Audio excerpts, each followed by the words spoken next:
National commission for schedule caste कल से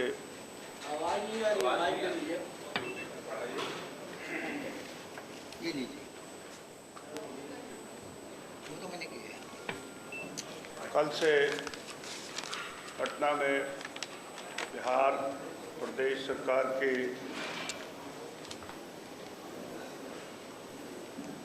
कार्रवाई के बारे में जो हमारे देश के संविधान के अंतर्गत आर्टिकल 338 के अंतर्गत जो एक कमीशन कायम किया गया है, उस कमीशन का मंतव्य है कि संविधान के अंदर जो जो प्रावधान अनुसूचित जाति के लोगों के उत्थान के लिए और उनके लिए दिए गए अधिकार आरक्षण जो उसमें प्रस्तुत है, उनके ऊपर पूरी तरह से अमल हो। इसकी जांच करने के लिए, इसकी मॉनिटरिंग करने के लिए ये राष्ट्रीय कमीशन जो है, ये कॉन्स्टिट्यूएंट असेंबली के माध्यम से संगठित है और शायद ये बहुत अरसे के बाद, कोई तकरीबन 8-10 साल के बाद ये कमीशन बिहार में आया है। ये चीज़ निश्चित करने के लिए कि जहाँ पर आरक्षण नीति के ऊपर अमल सही हो रहा है, अगर नहीं हो रहा है तो कहाँ कमियाँ हैं, क्या कमियाँ हैं, उनको सरकार के दृष्टिकोण में ले आके और उनके ऊपर पूरी तरह से कार्रवाई करवाना ये कमीशन का बड़ा मकसद है। इसी को ध्यान में रखते हुए जब हम यहाँ आए तो सुबह मीटिंग हुई, तकरीबन 3 घंटे 3.5 घंटे मीटिंग चली है।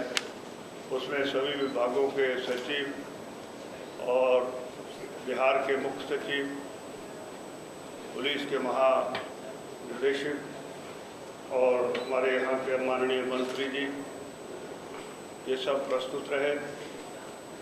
विस्तार के साथ सभी मुद्दों के ऊपर चर्चा हुई। मुख्य रूप से बड़ी बात तो ये देखने को मिली है कि संविधान के मुताबिक और जो भारत सरकार की नीति है, इसका संचालन department of personal and training करते हैं, जिसके मंत्री स्वयं प्रधानमंत्री जी होते हैं। उनके आदेश निर्देश से ही पूरे देश में आरक्षण नीति का संचालन हो रहा है। उसको जिस ढंग से चलना चाहिए, उस ढंग से बिहार में नहीं चल रहा है। इसलिए सबसे पहली कमी ये देखी गई है कि जो डिपार्टमेंट ऑफ पर्सनल के आदेश है, वो पूरी तरह, मेरा ख्याल है कि शायद प्रदेश के सभी कर्मचारियों के पास उसकी सूचना भी नहीं है और इसलिए उसके ऊपर अमल नहीं हो रहा। मुख्य बात उसमें ये होती है कि जो भर्ती के लिए, रिक्रूटमेंट के लिए रूल बने हैं, वो भी फॉलो नहीं हो रहे हैं और उसके साथ साथ जो पदोन्नति होती है, प्रमोशन होती है, वो उसके लिए जो रूल बने हैं, उनका भी पालन नहीं हो रहा है। जिस तरह से प्रदेश के आबादी के मुताबिक जो संख्या होती है, जिस प्रदेश में भी अनुसूचित जाति के लोगों की जितनी परसेंटेज रहती है, उसके मुताबिक सभी पोस्टें, सभी जितनी भी स्थान होते हैं, उसी मात्रा में भरने होते हैं। जैसे बिहार में 16% आबादी है अनुसूचित जाति के लोगों की और 16% ही इसका रिक्रूटमेंट में होना चाहिए, 16% ही उन्नति में होना चाहिए, प्रमोशन में होना चाहिए और पोस्टिंग के अंदर भी इस बात का ध्यान रखना चाहिए कि 16% के करीब लोगों को पोस्टिंग मिले। जैसे मिसाल के तौर पर जितने ज़िले हैं, उनके 16% के अंदर अच्छे अच्छे पदों के ऊपर अनुसूचित जाति के लोगों की नियुक्ति होनी चाहिए। इसी तरह जो दूसरा एक फील्ड है जिसमें आर्थिक उन्नति के लिए काम किया जाता है, वो वार्षिक योजना होती है, 5 वर्षीय योजना होती है। 5 वर्षीय योजना में 2 बड़ी स्कीमें भारत सरकार की है। एक तो जिसको स्पेशल कंपोनेंट प्लान कहा जाता है, वो 5 वर्षीय योजना के वक्त में लागू हुई थी। उसका मकसद ये था, उसको कहा गया था कि ये टारगेट करके जो पैसा भी भेजा जाएगा भारत सरकार की तरफ से, वो केवल अनुसूचित जाति के लोगों की बेहतरी के लिए, इकोनॉमिक डेवलपमेंट के लिए उसमें व्यय होगा, खर्च होगा। और उसके सामने हर राज्य की सरकार एक मैचिंग ग्रांट करेगी। वो भी मैचिंग ग्रांट जो होनी चाहिए वो राज्य की आबादी के मुताबिक जितना प्रतिशत शेड्यूल्ड कास्ट के लोगों का है उतनी मैचिंग ग्रांट राज्य सरकार करेगी। दुख की बात देखने में आई है कि वो स्कीम जिसको स्पेशल कंपोनेंट प्लान कहा जाता है, उसके ऊपर जो कार्रवाई हुई है वो बिल्कुल ना के बराबर हुई है। मुश्किल से 8%, 10% के करीब हुई, जिसमें हज़ारों करोड़ रुपया भारत सरकार की तरफ से आया और वो पूरी तरह से खर्च नहीं किया गया। या तो अनस्पेंड दिखा दिया गया और या मैचिंग ग्रांट ना देने की वजह से उसमें अमल नहीं हुआ। इसी तरह से दूसरी एक स्कीम है जिसको कहते हैं सेंट्रली स्पॉन्सर्ड स्कीम, जिनको केंद्र सरकार स्पॉन्सर करती है और राज्य सरकार उसके ऊपर इक्वल ग्रांट दे के वो स्कीमें भी जितनी होती हैं वो राज्य सरकार चुनती है और उन स्कीमों के ऊपर पैसा खर्च करना होता है। उसके ऊपर भी खर्चा ना के बराबर हुआ है और इसलिए सबसे बड़ी क्षति जो हुई है अनुसूचित जाति के आने वाली पीढ़ी की, वर्तमान लोगों की, वो उससे बहुत ज़्यादा नुकसान हुआ है। शिक्षा के क्षेत्र में भी वही एक प्रिंसिपल लागू होता है, वही आधार माना जाता है कि कम से कम शिक्षा के हर स्तर में, चाहे वो प्राइमरी हो, हाई एजुकेशन हो या उच्चतम जो शिक्षा है यूनिवर्सिटी एजुकेशन हो, उसके अंदर 16% के हिसाब से बच्चे और बच्चियां स्कूलों कॉलेजों में दाखिल होंगे। उनकी पढ़ाई का पूरा बंदोबस्त किया जाएगा। टीचरों की तादाद में भी 16% कम से कम टीचर जो होंगे वो शेड्यूल्ड कास्ट से होंगे। बच्चे और बच्चों को pre matric, post matric scholarship मिलेगा और उसके अतिरिक्त उनके लिए स्पेशल हॉस्टल बनाए जाएंगे, लड़कियों के लिए भी और लड़कों के लिए भी। वहाँ भी जो इम्प्लीमेंटेशन हुई है बड़ी निराशाजनक हुई है। साथ ही साथ जो सामाजिक अत्याचार होते हैं, जो जातिगत अत्याचार होते हैं, जो अस्पृश्यता की भावना से अत्याचार होते हैं, जिनको पहले अछूत कहा जाता था, आजकल जिनको शेड्यूल्ड कास्ट कहा जाता है, उन लोगों के प्रति जो एक परंपरागत दृष्टि है, परंपरागत नफरत है और जबरन काम लेना, बंधुए बना के रखना और जितनी तनख्वाह उनको मिलनी चाहिए उतनी तनख्वाह न देना, एक्सप्लॉइट करना आदि आदि ऐसे अत्याचार हैं जिनके लिए भारत सरकार ने और पार्लियामेंट ने 2 कानून पास किए हैं। एक तो है सिविल राइट्स एक्ट 1955 में पास हुआ, दूसरा है अत्याचार विरोधी एक्ट, वो 89 में पास हुआ है। इन दोनों के ऊपर बराबर अमल होता रहे, ये भी इस कमीशन का दायित्व है कि उनकी मॉनिटरिंग की जाए। और दुख के साथ कहना पड़ता है कि बिहार में 38 में से 33 जिले आइडेंटिफाई हो चुके हैं जहाँ के इस प्रकार के अत्याचार बहुत होते हैं, मगर उनके ऊपर जो कार्रवाई होनी चाहिए वो राज्य सरकार की तरफ से प्रावधान के मुताबिक नहीं हो रही है। ये पहली बार देखने को मिला है कि बिहार में 4-4, 5-5 जिलों को इकट्ठा करके एक थाना बनाया जाता है, जबकि कानून कहता है कि हर पुलिस स्टेशन में, हर जिले में एक अलग से स्पेशल कोर्ट होगी और अलग से पुलिस स्टेशन होगा और उसकी जांच करने के लिए SHO नहीं बल्कि डीएसपी रैंक का ऑफिसर जो उस जिले से ना हो, बाहर के जिले से हो, उसको लगाया जाए ताकि निष्पक्ष जांच हो और सही मायने में उनको न्याय मिल सके। ये सारी चीज़ों का अभाव देखने को मिला।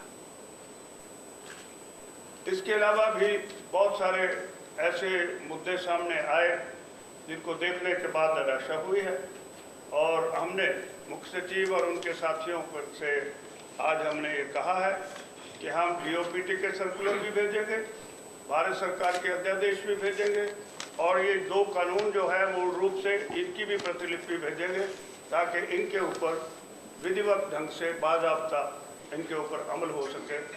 ये उन्होंने वादा किया है कि हम उनके पास लिटरेचर भेजेंगे तो उसके ऊपर अमल होगा।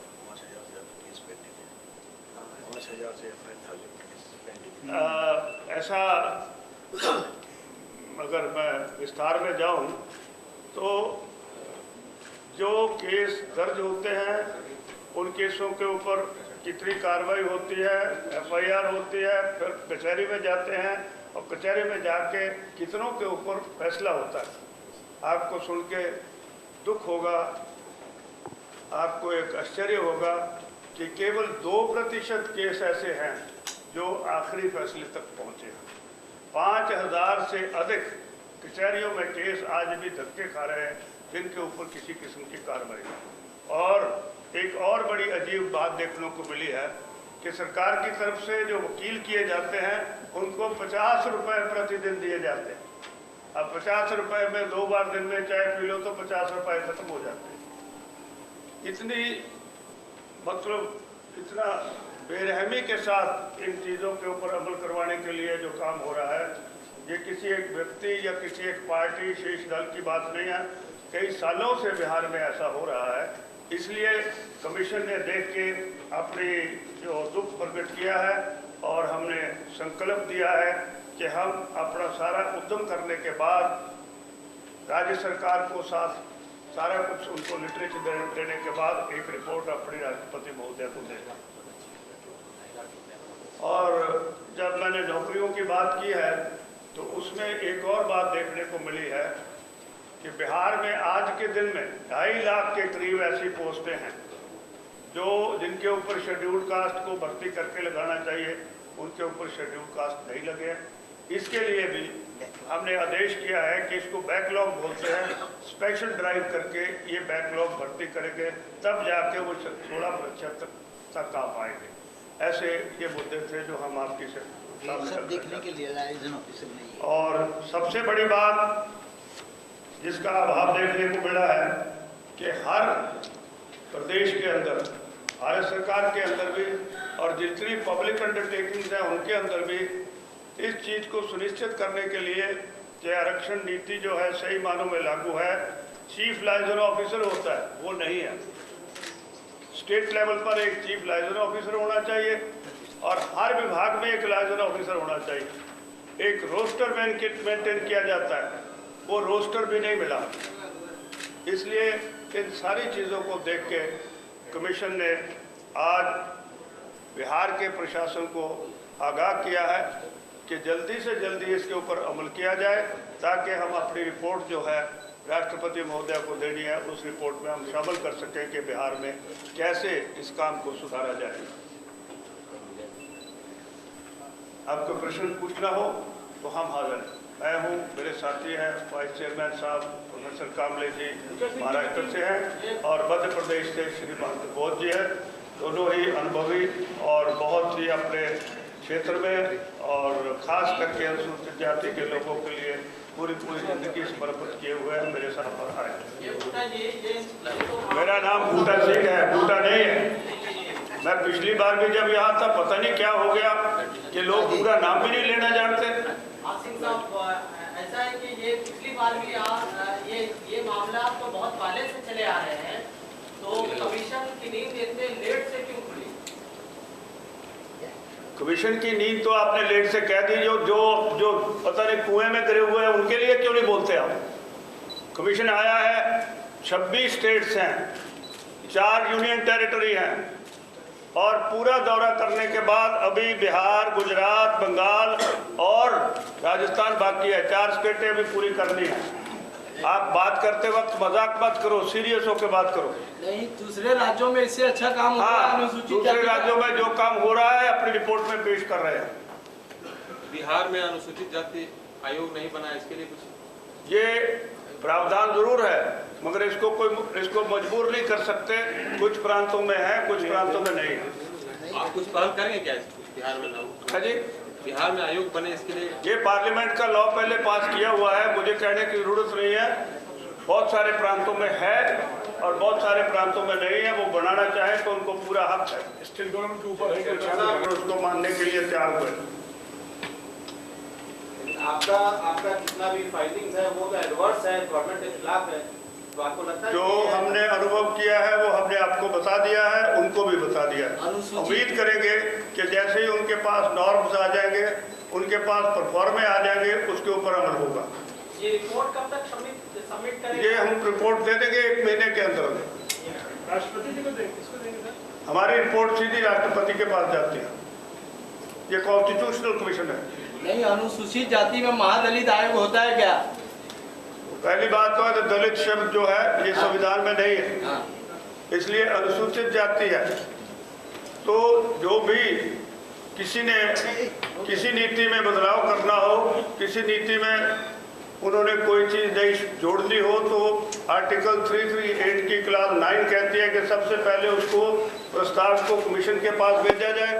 कमीशन अपनी जांच करके रिपोर्ट देगा, फिर भारत सरकार की परमिशन से हो सकता है। जो कुछ भी इसके बिना हो रहा है वो असंवैधानिक है। सर, तो आपको क्या लगता है जब आप गवर्नर थे और अभी आप SC/ST कमीशन के चेयरमैन, कोई फर्क आया इतने 4-5 सालों में दलितों के या फिर शेड्यूल्ड कास्ट के हालातों में कुछ फर्क आया? ऐसा है कि जब मैं गृह मंत्री था तब अपना रोल कर किया मैंने, जब गवर्नर था तो भी मैंने अपना रोल किया है।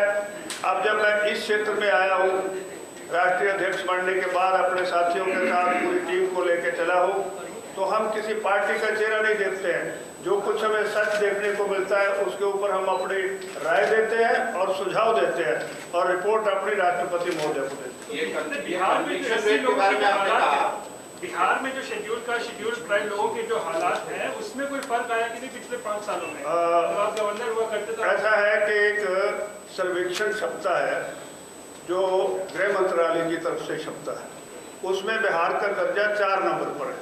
नंबर 1 पर उत्तर प्रदेश है, नंबर 2 पर मध्य प्रदेश है और नंबर 3 पर उड़ीसा और हाँ जी 4 पर बिहार है, 5 पर पंजाब, हरियाणा आदि।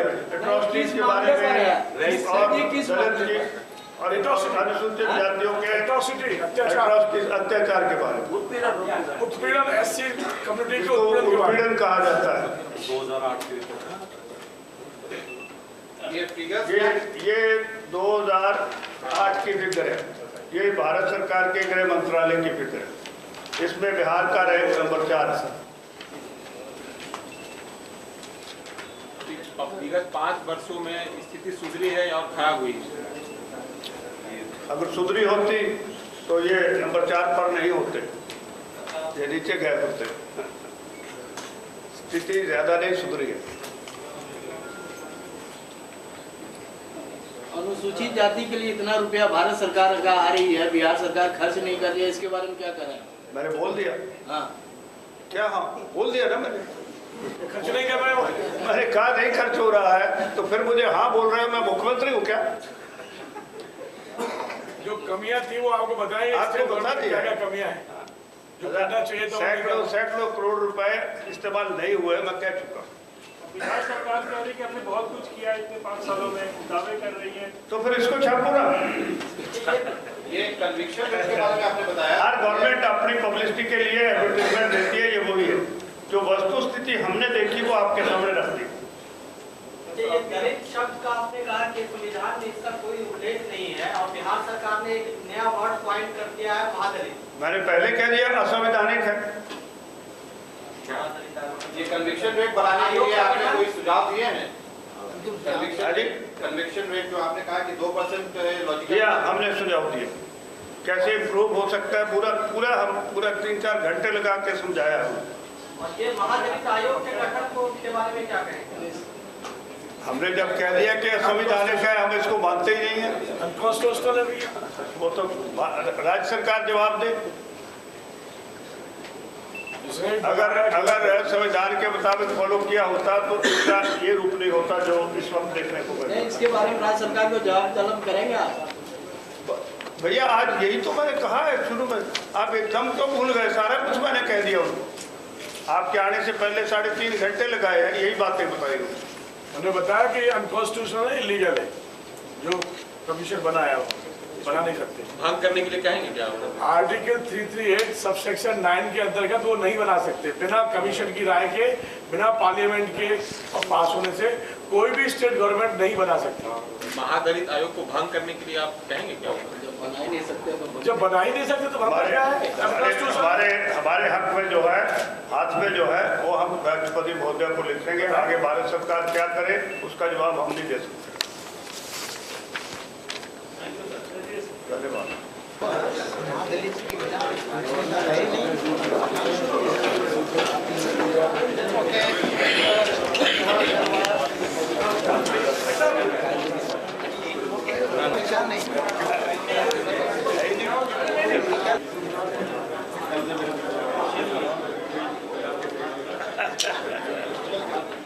निकाल दे।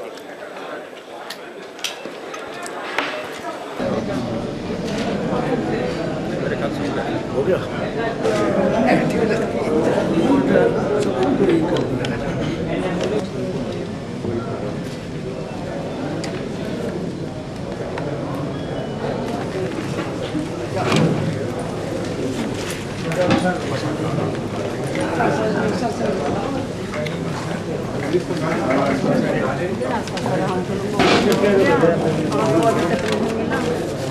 बड़ी परेशान